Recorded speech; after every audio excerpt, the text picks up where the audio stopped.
سلسلہ شروع کر رہے ہیں۔ اس کا معنی یہ ہے کہ الیکشن کمیشن اس بات کا اعتراف کر رہا ہے کہ ووٹر لسٹ مشکوک ہے، اسی لیے اس کو ویریفیکیشن کی ضرورت پڑ رہی ہے۔ پھر اس طرح مشکوک انتخابی فہرستوں کی بنیاد پر الیکشن کرانے کا کیا معنی؟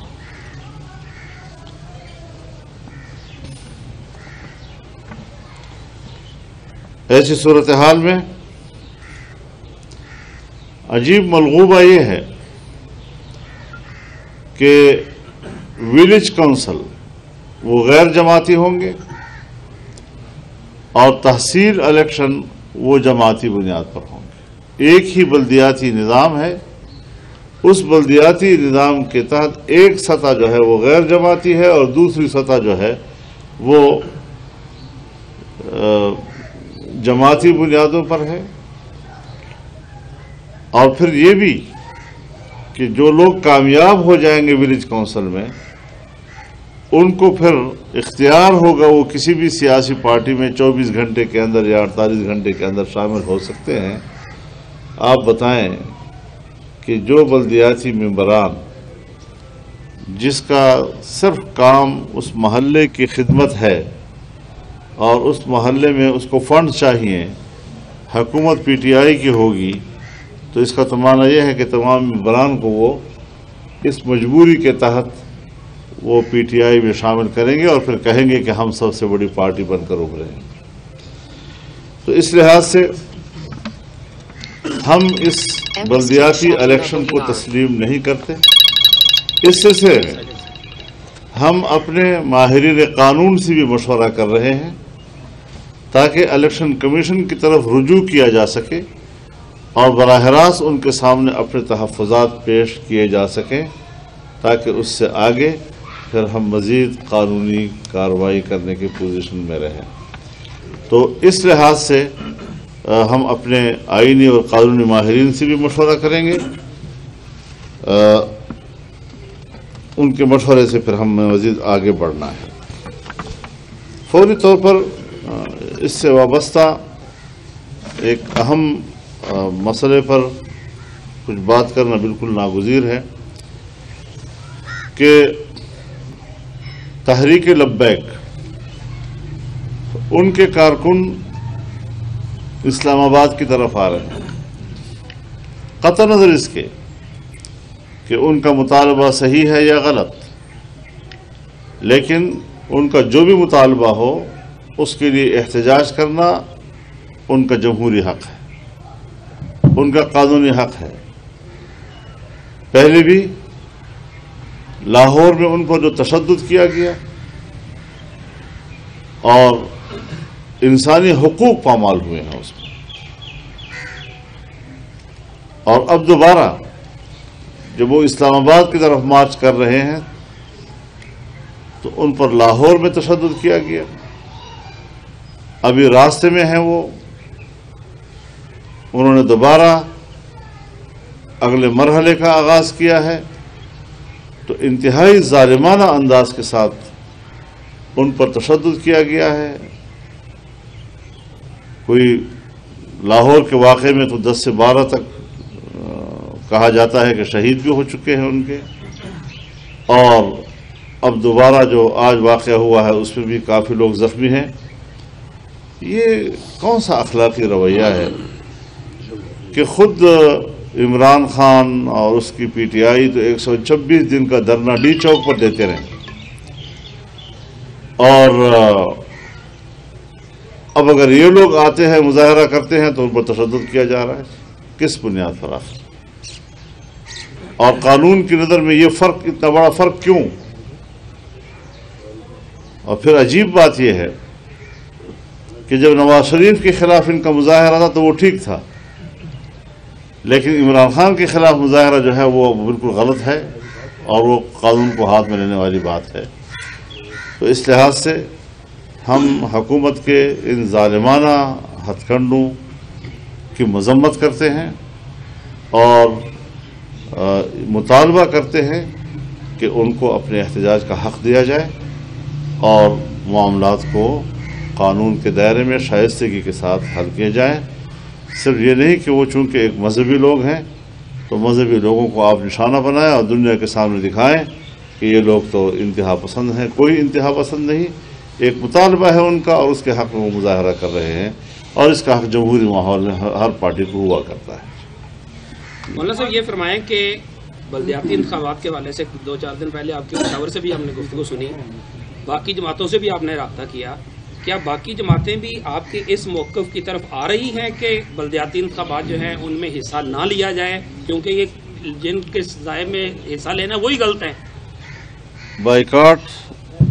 وہ ہمارے زیر غور ہے،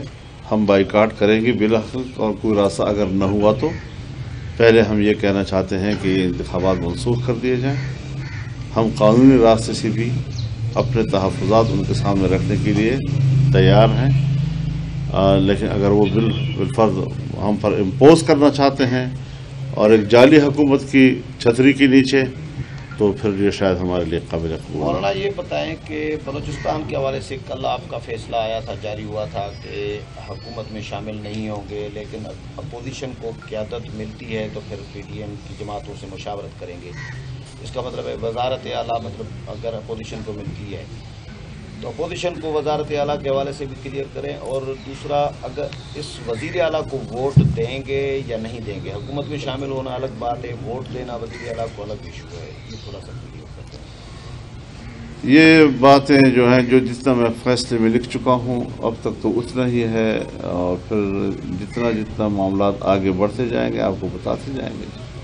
مولانا صاحب یہ بتائیے گا کہ وزیر اعظم نے کہا ہے کہ سختی سے نمٹا جائے اور ان سے راستے کلیئر کرائے جائیں، اور کسی بھی صورت ٹی ایل پی کو جہلم جو دریا ہے اس کو کراس نہ کرنے دیا جائے، رینجز تعینات کر دی گئی ہیں۔ تو کیا اس طرح ملک میں جو پرامن احتجاج کرنے آ رہے ہیں، ابھی تک ان کی جانب سے کسی قسم کا کوئی جو سرکاری املاک ہے ان کو نقصان نہیں پہنچایا گیا؟ اگر وہ اتنا جائز ناجائز کو دیکھتے ہیں تو خود اعتراف کر لے کہ میں خود ایک ناجائز حکمران ہوں اور مجھے راستے سے ہٹ جانا چاہیے،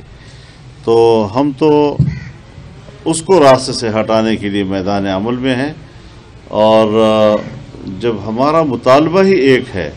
کہ عام انتخابات کرائے جائیں، تو پھر عام انتخابات کے بعد ہم کوئی بلدیاتی الیکشن قبول نہیں کر سکتے، اور جعلی حکمران جو ہے ان کی یہی کہ نہ ملک کو معیشت دے سکے، نہ عام آدمی کو روزگار مہیا کر سکے، اور پتہ نہیں 50 لاکھ گھروں کا اس نے اعلان کیا تھا، وہ 50 لاکھ گھر کہاں ہیں؟ وہ 1 کروڑ نوکریوں کی بات کی تھی، وہ کدھر ہیں؟ وہ 300 ڈیموں کی بات کی تھی، وہ کدھر ہیں؟ پورا ملک غرقاب ہو گیا ہے اور زمین پر بیٹھ گیا ہے ملک کی معیشت، اور اب بھی یہ لوگوں سے کہتے ہیں کہ ان کو مت آنے دو اسلام آباد کی طرف۔ اسلام آباد تمہارے باپ کی جاگیر نہیں ہے کہ یہاں ناجائز طور پر تم بطور حکمران بیٹھے رہو گے اور کوئی پاکستانی شہری یہاں آ کر اپنے احتجاج نوٹ نہیں کرا سکتے۔ مولانا یہ بتائیے گا کہ آپ نے جو بلوچستان کے حوالے سے بات کی، ظاہر ہے آپ کی بات کی سب سے چل رہی ہے، آپ کے وہاں اتحادی بھی ہیں، تو کیا ہم یہ کہہ سکتے ہیں کہ جو بھی فیصلہ کریں گے آپ سارے اتحادی جو ہیں وہ مل کر کریں گے یا الگ الگ فیصلہ؟ یہی طے ہوا ہے کہ جو بھی اگلا فیصلہ ہوگا، یعنی ایک فیصلہ تو طے ہے کہ ہم نے ان لوگوں کے ساتھ حکومت نہیں بنانی، ہم حکومت یہی کے ساتھ یا باپ کے ساتھ؟ باپ کے ساتھ، تو بعد میں اگر اندر آئے گی تو اور معاملہ خراب کرے گی۔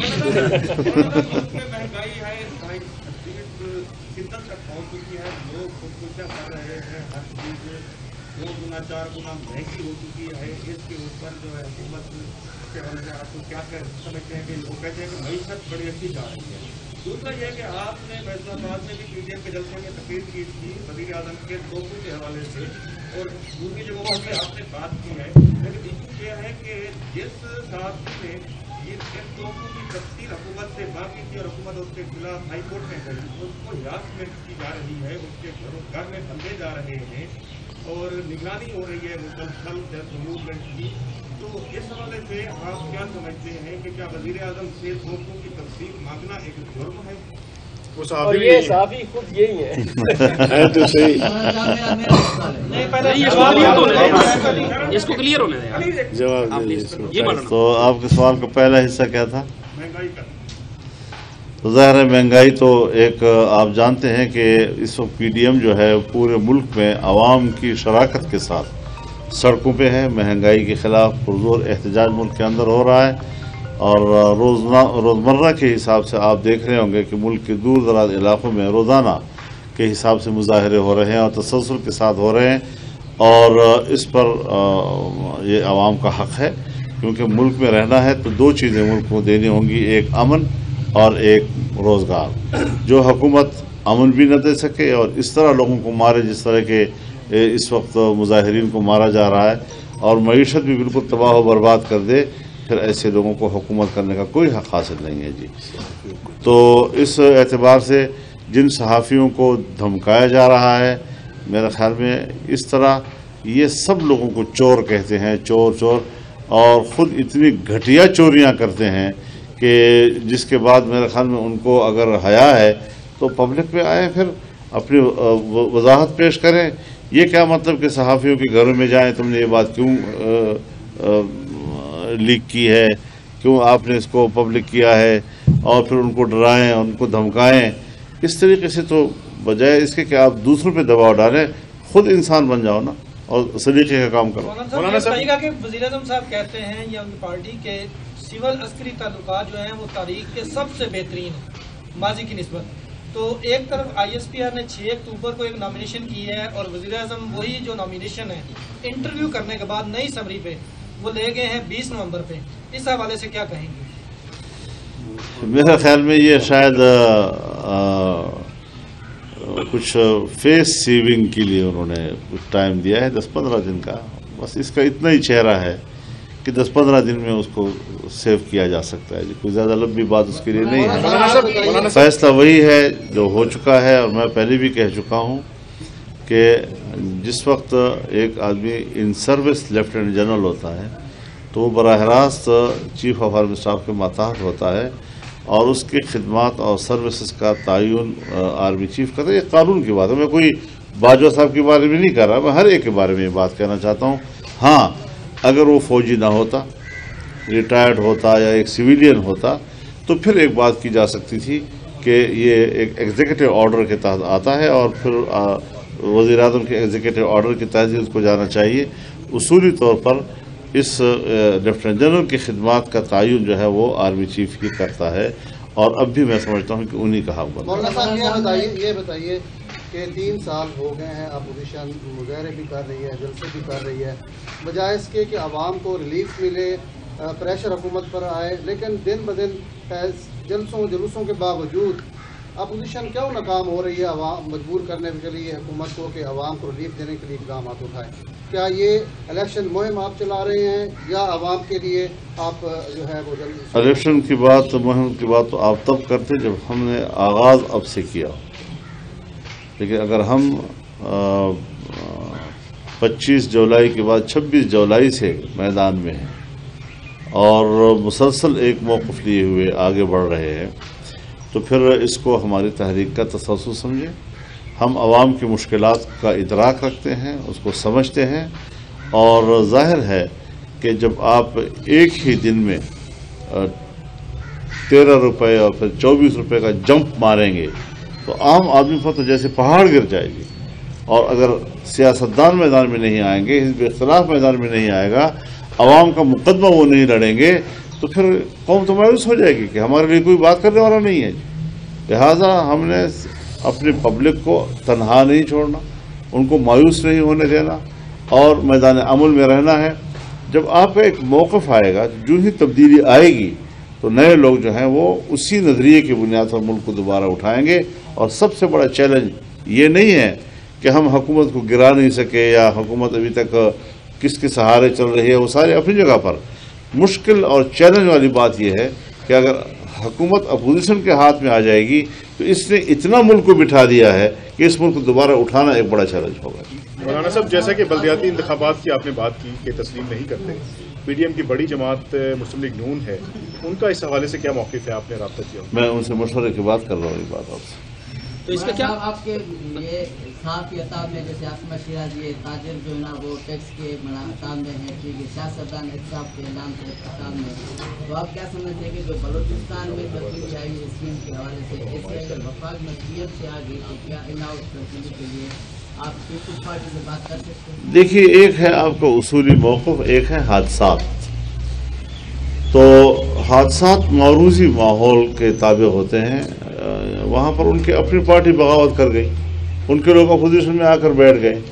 تو ظاہر ہے کہ جب اپوزیشن ہوتی ہے اور حکومت ہی لوگ ٹوٹ کر اپوزیشن کے بینچوں میں آ جاتے ہیں اور وہ کہتے ہیں کہ جی ہم تبدیلی لانا چاہتے ہیں، تو پھر یہ تو نہیں کہہ سکتی کہ اس وقت پھر اپوزیشن حکومت کا کھڑی ہو جائے، یعنی یہ تو بڑا مشکل ہو جاتا ہے جی۔ تو اسی تناظر میں ہم آگے بھی دیکھیں گے اور سوچیں گے کہ کیا جو بہتر ہوگا وہی کریں گے۔ پنجاب میں بھی حکومت سے لوگ ٹوٹ کے اپوزیشن میں شامل ہو سکتے ہیں؟ یہ تو مجھے علم نہیں ہے، میں تو آپ کہہ رہا ہوں حادثہ ہوتا ہے نا جی، اب کیا پتا پہلے سے آپ کہ گاڑی آپ کی جا رہی ہے وہ حادثہ کرے گی یا نہیں کرے گی۔ مولانا صاحب ماضی میں پی ڈی ایم کی 2 جماعتیں جو تھی وہ یہ الزام لگاتے ہوئے، وجوہات جو بھی تھی وہ ایک اور بات ہے، سائیڈ پہ ہو گئی کہ یہ 2 جماعتیں ہم پہ امپوز کر رہی تھیں کہ لانگ مارچ تب ہوگا جب آپ استعفے دیں گے۔ یہ ان کا سخت فیصلہ تھا، اجتماعی فیصلہ نہیں تھا۔